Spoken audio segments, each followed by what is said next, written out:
Tasavvur qiling, sizni bitta yaqin do'stingiz bor. Ikkalovingiz uzoq yillar mobaynida birgalikda har xil turdagi ishlar bilan shug'ullanib ko'rdinglar. Aytaylik, sartaroshlik, to'ylarda video syomka qilish yokida bo'lmasa mana o'zingizlar subbotani shesnitda deb yursanglar, mahalladagi bolalarga rus tilidan to'garak ochib qo'ydinglar. Ham to'g'ri. Rus tili bahoyat boy til. Shesnitsa desa ham bo'ladi, subbota desa ham. Yoki uzumda savdo qilib, ish qilib, pulliga urib, har xil dvijeniya bilan shug'ullanib ko'rdinglar. Oradan yillar o'tdi, vaqt o'tdi, qo'lingizdan kuch, belingizdan quvvat ketgan bir paytda endi nima qilsam ekan deb o'ylab tursangiz, haligi boyagi oshnangiz mahalladan naq jaraq oyiga 918 ming so'm pensiya olib tursa-ya, shunda haligi boyagi og'ayningizga qarab turib, "Ey nomard, sen nega pensiya olasan-u, men olmayman. Axir meni sendan nima kamchiligim bor?" desangiz, haligi do'stingiz sizga nima deb javob beradi? Endi javob kutib, vaqtingizni o'tkazmaydi. Undan ko'ra hoziroq boyagi do'stingiz qilgan ishni shartta qiling. Maysog'liq yoki maygov.uz portali orqali o'z shaxsiy kabinangizga o'ting. U yerdan o'zini o'zi band qilgan shaxslar shug'ullanishi mumkin bo'lgan faoliyat turlari bor. O'sha yerda qalbingizga eng yaqin bo'lgan bitta faoliyat turini shuni tanlang-da, ro'yxatdan o'ting, qo'ying, bo'ldi. Endi yiliga bor yo'q 412 ming so'm bugungi kun bilan hisoblaganda ijtimoiy soliqqa ixtiyoriy ravishda to'laysiz. Vaqt soat kelganda sizga ham pensiya tayinlanadi, abi.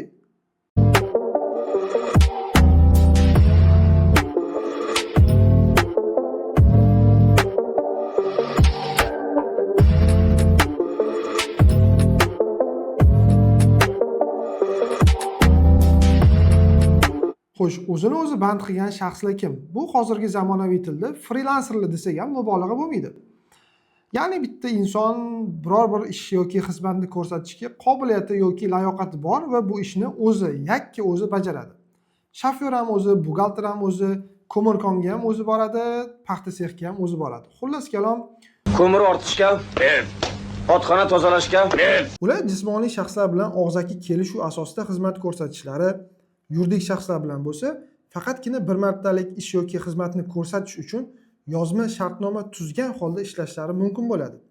Lekin unda mehnat shartnomasi belgilari bo'lmasligi shart. Ular Maysog'liq.uz'dagi shaxsiy kabinetlari orqali yuridik shaxs bo'lgan buyurtmachi nomiga elektron hisob faktura taqdim etishlari mumkin. O'zini o'zi band qilib faoliyat yuritishning afzalliklari haqida qisqacha. Uydan ishlashning qonuniy imkoniyati, tasdiqlangan ish staji va pensiya, minimal soliq, yuridik shaxslardan pul o'tkazish orqali tovarlarni qabul qilish imkoniyati. Ushbu faoliyat orqali topilgan daromadlarning 1 milliard so'mgacha bo'lgan qismi aylanmadan 1% stavkada soliqqa tortiladi. Avtomobilda yo'lovchilarni tashish xizmati bilan shug'ullanuvchilar uchun ijtimoiy soliq miqdori taksiparklar tomonidan to'lov bazasida ushlab qolinadi va budjetga o'tkazib beriladi. Soliq kodeksiga binoan hozirda mehnat shartnomasi asosida chet elda yollanib ishlayotgan O'zbekiston Respublikasi fuqarolari ham endilikda o'sha bazaviy hisoblash miqdorining 1 baravari qiymatdagi ijtimoiy soliqni to'lash orqali mehnat stajiga ega bo'lishlari mumkin.